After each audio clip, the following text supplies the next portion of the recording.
Welcome my dear friends. તો આજે આપણે ભણવાના છે ટીવાય બીકોમ સેમ 6નું સ્ટેટિસ્ટિક. તો આ સેમ 6માં જે સ્ટેટિસ્ટિક છે એના બે પાર્ટ છે, પાર્ટ 1 અને પાર્ટ 2. તો આપણે આ બંને પાર્ટો પર ફોકસ કરવાનો છે. તો આજે આપણે વિડીયોમાં શીખવાના છે એ છે બિન પ્રાચલ્ય પરીક્ષણ. બિન પ્રાચલ્ય પરીક્ષણની 4 રીત છે. આ ચારે રીતના અલગ અલગ પાર્ટ બનશે.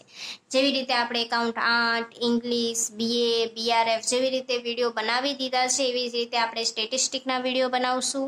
જો તમે પહેલી વાર અમારા ચેનલ સાથે જોડાયા છો તો ફર્સ્ટ ઓફ ઓલ ચેનલને સબસ્ક્રાઇબ કરી લેજો, જેથી તમને અમારા આવનારા જે પણ નવા વિડીયો છે એની નોટિફિકેશન સૌથી પહેલાં તમને મળી જાય. કોઈ પણ ક્વેરી હોય તો કમેન્ટ કરજો, વિડીયો પસંદ આવે છે તો લાઈક કરજો.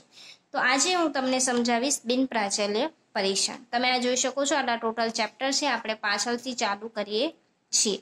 સંજ્ઞા પરીક્ષણ છે, મધ્યસ્થ પરીક્ષણ છે, વિલ્કોક્સન પરીક્ષણ છે અને માનવિહિત પરીક્ષણ છે.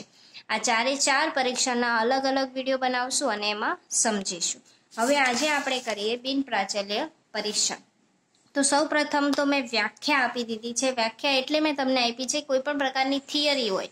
હવે જો થિયરી પણ એટલી જ મોસ્ટ ઇમ્પોર્ટન્ટ છે બધા જ ચેપ્ટરની, અને આ ચેપ્ટરની પણ જેટલા એના દાખલાઓ ઇમ્પોર્ટન્ટ છે એટલું યાદ રાખજો. ઓકે, તો થિયરીમાં પણ તમે સારા એવા માર્ક્સ કવર અપ કરી શકો છો. એટલે હું થિયરી પણ તમને સમજાવીશ. બે માર્ક્સના દાખલાઓ કઈ રીતે પૂછાઈ શકે છે આ ચેપ્ટરમાંથી એ પણ તમને સમજાવીશ, અને મોટા દાખલાઓની શોર્ટકટ રીતો પણ તમારી સાથે આ વિડીયોમાં હું શેર કરીશ. એટલે વિડીયોને લાઈક જરૂરથી કરશો. હવે આપણે જોઈએ વ્યાખ્યા.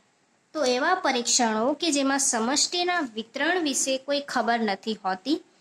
આ પરીક્ષણો સમષ્ટિના વિતરણના સ્વરૂપ પર આધાર રાખતો નથી કે તેની કોઈ શરતોનું પાલન કરતો નથી. તો આપણે તેને શું કહેશું? બિન પ્રાચલ્ય પરીક્ષણ. હવે જો પ્રાચલ્ય એટલે શું કહેવાય કે જે પણ દાખલાના પ્રાચલો હોય છે, જેમ કે મધ્યક હોય, મધ્યસ્થો હોય છે, બહુલક હોય છે, એ બધા શું કહેવાય છે? દાખલાના પ્રાચલો કહેવાય છે. તો આ બધા જ પ્રાચલો વિશે આપણે જાણતા હોઈએ છીએ, પરંતુ જ્યારે આ બધા પ્રાચલો આપણી પાસે ન હોય ત્યારે આપણે કઈ રીતે દાખલો ગણવાનો છે તે આપણે જોઈએ. ચલો, તો ત્યારે એને આપણે શું કહેશું? બિન પ્રાચલ. આપણી પાસે પ્રાચલ નથી તો એ શું થઈ ગયું? બિન પ્રાચલ થઈ જશે. તો એવા પરીક્ષણો કે જેમાં સમષ્ટિના વિતરણ વિશે કોઈ ખબર ના હોય, એટલે કે એનું વિતરણ કેવા પ્રકારનું છે એને કોઈ ખબર નથી. એ પરીક્ષણ સમષ્ટિના વિતરણના સ્વરૂપ પર આધાર રાખતો નથી, તેમજ સમષ્ટિના વિતરણોની શરતોનું પણ પાલન કરતો નથી. તો એવું પરીક્ષણ કેવું થઈ ગયું? બિન પ્રાચલ્ય. એની સિવાય 2 માર્ક્સમાં એમ બી પૂછાઈ શકે તમને કે પરીક્ષણ સમષ્ટિના વિતરણ પર આધાર રાખતો નથી, તો આપણે તેને શું કહેશું? વિતરણ મુક્ત પરીક્ષણ. તો વિતરણ મુક્ત પરીક્ષણની વ્યાખ્યા આપો એમ પણ પૂછી શકે, કે MCQમાં પણ તમને પૂછી શકે કે વિતરણ મુક્ત પરીક્ષણ કોને કહેવાય. ઓકે, તો આ તમે જોઈ શકો છો. હવે આ ચેપ્ટરમાંથી જે મોસ્ટ IMP ક્વેશ્ચન તમને પૂછાઈ શકે છે, કોઈ પણ રીતે પૂછાઈ શકે છે, તમારે એનો જવાબ આ રીતે લખવાનો છે. ફાયદા કે ગેરફાયદા પૂછાય તમને બિન પ્રાચલ્ય પરીક્ષણના, લાભાલાભ પૂછાય, કે પ્રચલ્ય પરીક્ષણ બિન પ્રચલ્ય પરીક્ષણ કરતાં ચડિયાતું છે, કે તફાવત પૂછાય, કે સરખામણી કે તુલના પૂછાય, માપની જુદી જુદી રીત પૂછાય, તો એને તમે શું કહેશો? પ્રાચલ્ય અને બિન પ્રાચલ્યનો તફાવત. મેં તમને જેમ સમજાવ્યો કે શરતોનું પાલન નથી કરતો, પછી એની સમષ્ટિના વિતરણ પર આધાર નથી રાખતો, એના પ્રાચલો પર આધાર નથી રાખતો. તો આ બધી વસ્તુ શું છે? એના તફાવતો છે. આ તફાવતોના જે પણ મુદ્દાઓ છે તમારી સાથે હું ક્યારેક આખો એક પર્સનલી વિડીયો બનાવીને શેર કરીશ, કેમ કે 11 થી 12 જેવા મુદ્દાઓ છે 15 સુધીના, જે તમે બેઠા લખીને આવશો. આમાંથી કોઈ પણ પ્રકારનો ક્વેશ્ચન પૂછાય, તમારે બસ એ તફાવત લખીને આવવાનો છે. અને આ તમારો ક્વેશ્ચન 6 થી 7 માર્ક્સમાં કે 8 માર્ક્સમાં પૂછાઈ શકે છે. એટલે વાંચી લેજો. આનો એક આપણે વિડીયો જરૂરથી શેર કરશું. હવે આપણે આવીએ દાખલા પર. મેં તમને કીધું એમ 2 માર્ક્સના દાખલાઓ હોય કે 4 માર્ક્સના કે 8 માર્ક્સના, બધા જ દાખલાઓ આજે આપણે શીખીશું. ઓકે, તો નોર્મલી જે લોજિક હોય છે એ હું તમારે આ વિડીયોની અંદર શેર કરી દઉં છું, અને નેક્સ્ટ વિડીયોથી 4 રીત તમારી સાથે શેર કરીશ અલગ અલગ વિડીયોમાં. તો આજે જે રીત છે એ છે, નાના દાખલાઓ 2-3 લઈ લઈએ, જેનાથી તમને આ ચેપ્ટરનું થોડું નોલેજ આવી જાય. તો આ દાખલાની અંદર આપણે લઈએ છીએ સંજ્ઞા પરીક્ષણ. સંજ્ઞા પરીક્ષણથી આપણે શું કરીશું? સ્ટાર્ટ કરીશું. તો સંજ્ઞા પરીક્ષણમાં સૌથી પ્રથમ તમારે એ યાદ રાખવાનું છે જે મેં ઉપર લખ્યું છે કે એનની કિંમત 10 જેટલી હોય ત્યારે સંજ્ઞા પરીક્ષણ કેવું હોય છે? દ્વિપદી વિતરણ. એનની કિંમત 10 થી વધુ હોય તો એ કોનું આવે છે? પ્રમાણ્ય વિતરણ. તો દ્વિપદી વિતરણ માટે અલગ સૂત્ર છે અને પ્રમાણ્ય વિતરણ માટે પણ અલગ સૂત્ર છે. અથવા તો જે બી સૂચના આપ્યો એ પ્રમાણે, એવું નહીં કે 10 કરતાં મોટી છે પરંતુ તમને સૂચના એમ આપી છે કે તમારે દ્વિપદી વિતરણથી દાખલો ગણવાનો છે, તો ત્યારે તમારે દ્વિપદીને જ પસંદ કરવાનું છે, નહીં કે પ્રામાણ્યને. ઓકે, એવી રીતે ચાલવાનું છે. તો આ બંને વસ્તુઓ તમે ફોકસ કરી લેજો અને નોટ ડાઉન કરી લેજો કે 10 થી નાની હોય ત્યારે અને 10 થી મોટી હોય ત્યારે તમારે શું લખવાનું છે. હવે તમને પહેલો દાખલો સંજ્ઞા પરીક્ષણનો દેખાય છે. કોઈ એક સમષ્ટિમાંથી લીધેલ 10 નિરપેક્ષ અવલોકનો. તો તમને અહીંયા n મળી ગયો કે n આપણે શું લેવાનો છે? 10 લેવાનો છે. તો સમષ્ટિનો મધ્યસ્થ શું છે? તમારી પાસે 2 છે. એ પરિકલ્પનાનું પરીક્ષણ સંજ્ઞા પરીક્ષણ કરો. હવે મોસ્ટ ઓફલી સંજ્ઞા પરીક્ષણનો દાખલો છે એ તમે કઈ રીતે ઓળખશો? તો મધ્યસ્થ તમને ક્યારે આપ્યું છે તો તમે ઓળખી શકો છો મોસ્ટ ઓફલી શું હોય જ છે, લખેલું જ હોય છે કે તમારે આ પરીક્ષણથી દાખલો ગણવાનો છે, એટલે તમારે ગભરાવાની જરૂર નથી. આપણે પ્રેક્ટિસ કરશું એટલે તમે દાખલો જોઈને જ ઓળખી જશો કે આ કયા પ્રકારનો દાખલો છે. હવે અહીંયા તમને આ માહિતી આપી દીધી છે. x તમને 7, 4.4, 4.9, 1.3, 2.6 અને 6.2. હવે આ છે સંજ્ઞા પરીક્ષણનો દાખલો, કેમ કે આમાં આપણને મધ્યસ્થ આપી દીધું છે, નિરપેક્ષ અવલોકનો આપી દીધા છે અને 3.5 આખું એક દાખલો છે જે મેં અહીંયા લાઇનસર લખી નાખ્યું છે. ફર્સ્ટ ઓફ ઓલ તમારે લાઇનસર લખી દેવાનું. આડું પણ લખી શકો છો, ઊભું બી લખી શકો છો. ઊભું એટલે લખ્યું છે જેથી તમને ખ્યાલ આવે. તો 7, 4.4, 4.9 જે રકમ છે બેઠી મેં અહીંયા લખી છે. હવે શું કરવાનું છે તમારે xi માંથી MO એટલે શું થાય? મધ્યસ્થને શું કરવાનો? બાદ કરવાનો છે. હવે શું કરવાનું છે? 7 માંથી 2 ને બાદ કરવાનો છે. પ્લસમાં જવાબ આવે છે તો તમારે એને શું કરી દેવાનું છે? ત્યાં પ્લસ લખવાનું છે. માઇનસમાં જવાબ આવે છે તો ત્યાં તમારે શું કરી દેવાનું છે? માઇનસમાં લખવાનું છે. એટલે કે તમારે અહીંયા 7 - 2 એટલે જવાબ શું આવશે? 5. તો પ્લસમાં આવે છે તો પ્લસની નિશાની લખો. ઓકે, માઇનસમાં આવે છે તો માઇનસની. તો આ બધાનો જવાબ પ્લસમાં આવશે. ખાલી આ એકમાં હવે 1.3 - 2 કરો એટલે માઇનસમાં જવાબ આવશે તમારો.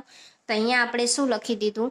માઇનસ. તો ચિહ્ન પરીક્ષણ સંજ્ઞા પરીક્ષણ છે એટલે અહીંયા આપણે ફોકસ કોના પર કરવાનું છે? સંજ્ઞાઓ પર.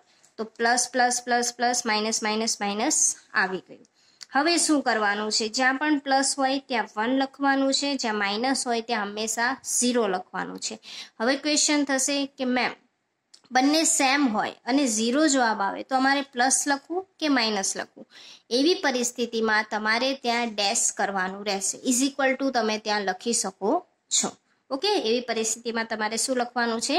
Is equal to. પ્લસ હોય તો પ્લસ લખવાનું, માઇનસમાં જવાબ આવે તો માઇનસ લખવાનું અને 0 જવાબ આવે તો ઇઝ ઇક્વલ ટુ લખવાનું. ઓકે, તો આવી રીતે તમે કરી નાખ્યું. 1 1 1 માઇનસ હોય ત્યાં 0 અને 0 હોય ત્યાં ઇઝ ઇક્વલ ટુ લખવાનું. હવે આનું ટોટલ કરશું તો જવાબ શું આવશે? 9 જવાબ આવ્યું. હવે તમને અહીંયા ખબર પડી કે આ કયા પરીક્ષણનો છે? સંજ્ઞા પરીક્ષણનો. સંજ્ઞા પરીક્ષણના 2 ભાગ છે, દ્વિપદી વિતરણ અને કયું વિતરણ? પ્રામાણ્ય વિતરણ. જો સૌ પ્રથમ તો શું કરવાનું? કયું પરીક્ષણ છે એ જોવાનું. સૌ પ્રથમ શું કરશું આપણે? પરીક્ષણ ચેક કરશું. ચલો, પરીક્ષણ છે સંજ્ઞા પરીક્ષણનું. સંજ્ઞા પરીક્ષણના 2 ભાગ છે, એક તો દ્વિપદી વાળું અને એક પ્રામાણ્ય વાળું. હવે દ્વિપદી પણ છે અને પ્રામાણ્ય પણ છે. દ્વિપદી ક્યારે હશે? 10 કે 10 થી નાનું હશે અને 10 કે 10 થી મોટું હશે. તો આ 10 થી નાનું છે, આનો n કેવો છે એ જોવાનો. n કેટલો છે? આનો 10 છે. તો 10 છે, 10 કે 10 થી નાનું હોય તો શું લખીશું આપણે? દ્વિપદી. ચલો, હવે ખબર પડી ગઈ દ્વિપદી. તો દ્વિપદીનો જ્યારે દાખલો હોય ત્યારે તમારે સોલું સૂત્ર મૂકી દેવાનું. NCX ગુણ્યા P of X ગુણ્યા Q n - x. આ વાળું સૂત્ર મૂકીને દાખલો કરવાનો. આ જે પ્રામાણ્ય વિતરણ છે એનો તમે બીજી રીતે હશે એના સૂત્ર આપણે આગળ જોશું. આ વિડીયોની અંદર આપણે દ્વિપદી વિતરણથી કઈ રીતે કરવાનું છે એ શીખવાનું છે. ઓકે, તો દ્વિપદી વિતરણનું હોય ત્યારે આ સ્ટેપ. ઓકે, અહીંયા સુધી આપણે પહોંચી ગયા છીએ. હવે ચાલો, તમને મેં કીધું એમ દ્વિપદી વિતરણનો દાખલો છે, સૂત્ર મૂકી દો અને સૂત્રમાં તમારે શું કરવાનું છે, રકમ લખવાની છે. હવે તમને કેમ ખબર પડશે કે પી અને ક્યુ કેટલા છે? હંમેશા પી અને ક્યુ તમારે 1/2 જ લેવાના છે, એટલું તમારે યાદ રાખવાનું. ઓકે, એમાં કોઈ પણ કન્ફ્યુઝન લાવવાની જરૂર નથી. પી અને ક્યુ, એન તો તમને ખબર છે 10 જ છે, અને એક્સ તમારે કેવી રીતે લેવાનો છે એ તમને હું અહીંયા બતાવી દઉં. તો હંમેશા શું કરવાનું છે, H0 બનાવવાની છે કંઈક આ પ્રકારની. હવે ટી મોટો છે 10. ઓકે, તમારો જે એન છે એ કેવો છે, મોટો છે. તો હંમેશા તમારે અહીંયાથી આમ બનાવીને અહીંયા જે બી તમારો ટોટલ આવ્યું હોય એ લખી નાખવાનું. ઓકે, જો કેવી રીતે કરવાનું. હવે તમારી પાસે એન 10 છે, જવાબ તમારો 9 આવ્યો છે, એટલે તમે 9 અને 10 શોધી શકો છો. 9 અને 10 શોધી શકો છો કેમ કે નજીક છે. 1 2 3 4 5 6 7 8 9 શોધવા કરતાં 9 અને 10 શોધવા ઈઝી છે. તો 9 અને 10 શોધીશું. તો અહીંયા જે ટી હશે એ કેવો છે, 9 કરતાં મોટો, કારણ કે આપણી પાસે એન કેવો છે 10 છે, તો મોટો થયો. તો આપણે આ સાઈડ નિશાની કરી દઈશું. તો આ પ્રકારે તમારે H0 બનાવવાની રહેશે. ફર્સ્ટ ઓફ ઓલ H0 જ બનાવવાની. H0 બનાવ્યા પછી સૂત્ર લખવાનું, સૂત્ર બનાવ્યા પછી એમાં કિંમત. તો મેં અહીંયા એક પર્સનલી P(9) શોધી નાખ્યું છે, 10C9/10 24. એવી રીતે તમે શોધી શકો છો. આપણે શું શોધવાનું છે, 9 પણ શોધવાનું છે, 10 પણ શોધવાનું છે. હવે આ હું કઈ રીતે લાવી એ તમને હું અહીંયા સમજાવી દઉં નીચે. હવે NCX છે. ઓકે, અહીંયા છે P(x) અને અહીંયા છે Qn-x. હવે અહીંયા થાય છે શું, n આપણે 10 છે, C x નથી આપણી પાસે હાલ ફિલહાલ, P(x) ગુણ્યા Q n-x છે. તો આ -x ને +x ઉડી જાય તો શું વધે, 10cx ગુણ્યા P(n). ઓકે, P(n) વધી જાય. હવે આ P(n) છે તો 10cx ના છેદમાં P(n) તમે લખી શકો. 1/2 છે એટલે 2 ની શું કરી નાખવાની, n ઘાત કરી શકો ને તમે. જેમ કે 10cx છે ગુણ્યા Q ની કિંમત શું છે, 1/2 ની n ઘાત. તો 2 ની n ઘાત તમે ડાયરેક્ટ નીચે બી લખી જ શકો.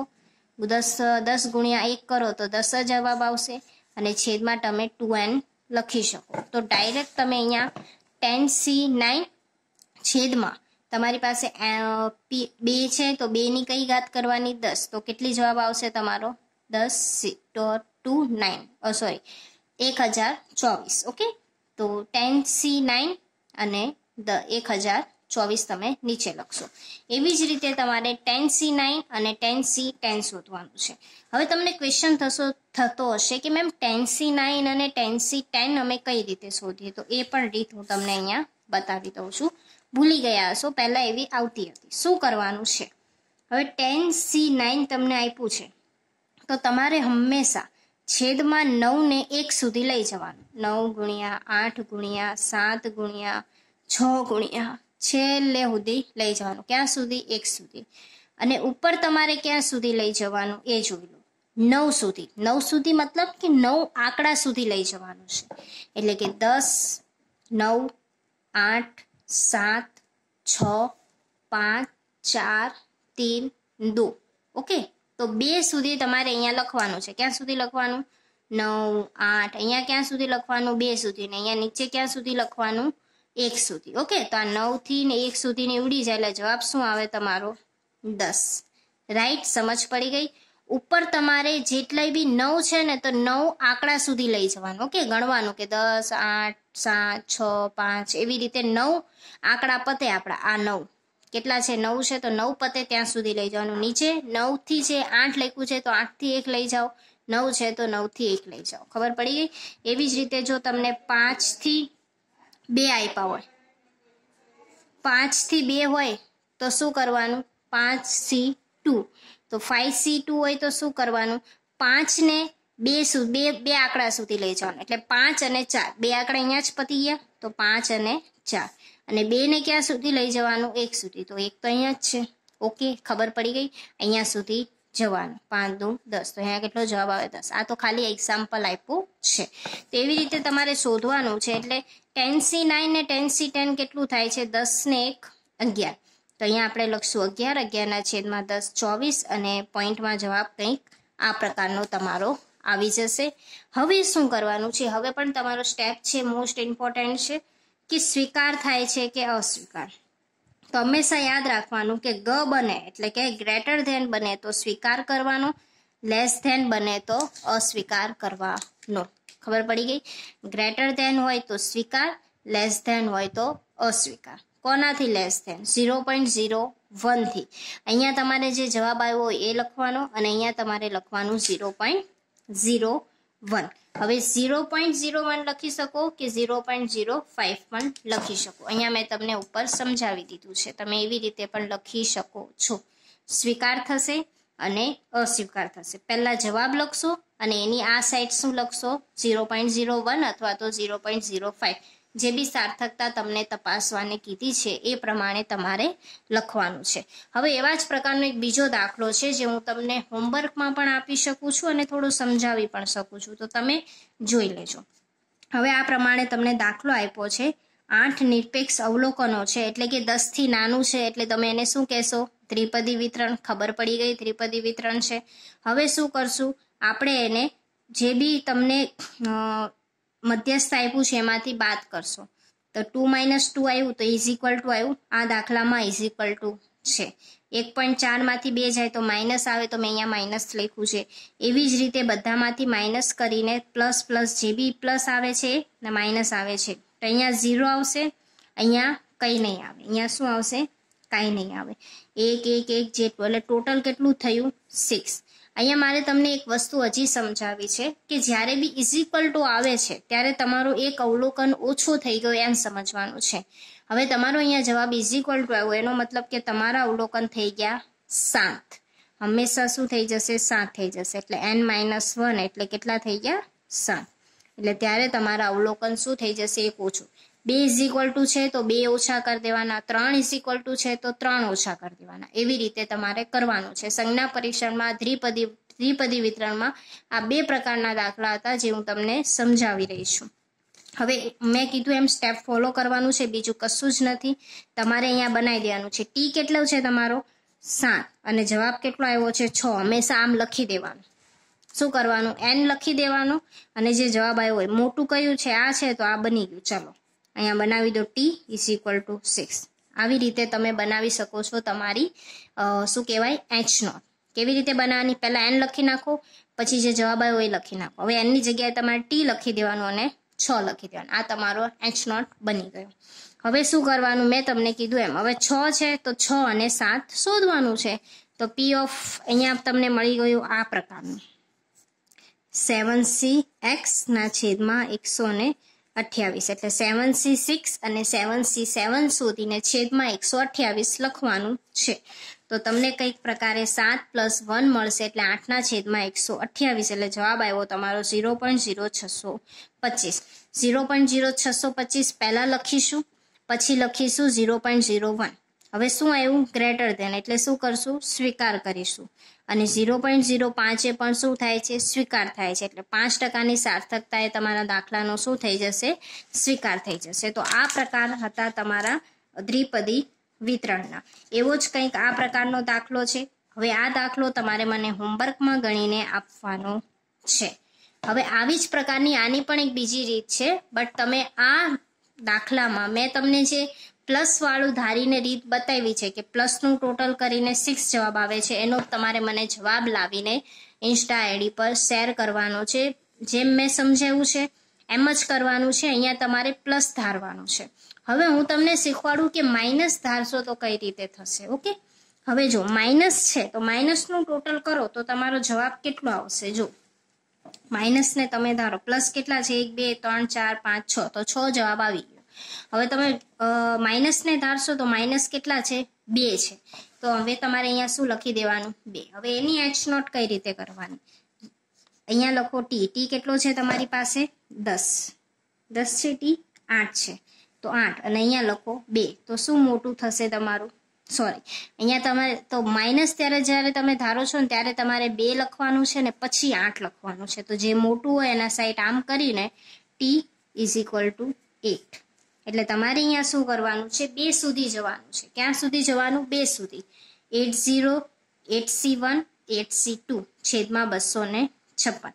એટલે કે અહીંયા શું થાય છે? 0 ને તમે ધારશો તો 0 1 અને 2 સુધી જ જવાનું છે.